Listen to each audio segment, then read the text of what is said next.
获利30倍，有人今天精准狙击了腾讯。这个是腾讯的看跌期权，大家看到成交量是 1.22 万张，这个数字是不正常的。于是我就翻了一下它的分钟走势，大家看到这个位置是有异动的，在这个节点成交了688张，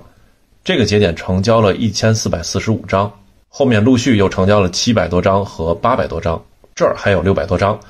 这个时间分别是昨天的上午和昨天的下午开盘，我们可以确定在这个时间点上消息已经走路了，而这些看跌合约的建仓成本也就不到1块钱。这是今天消息发布之后的走势，成交量看一下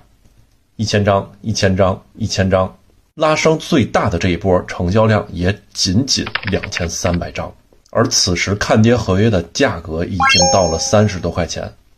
那在底部1块钱建仓的这些人在30多块钱有没有获利了结呢？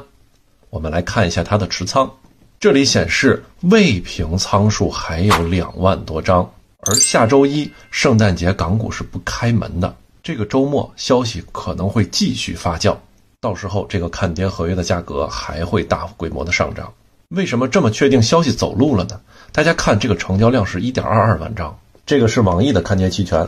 它的成交量是完全没法和腾讯去比的，所以这个市场上打的还是信息差呀。同时也告诉我们，当你获得一手内幕消息的时候，最暴利的品种还是期权。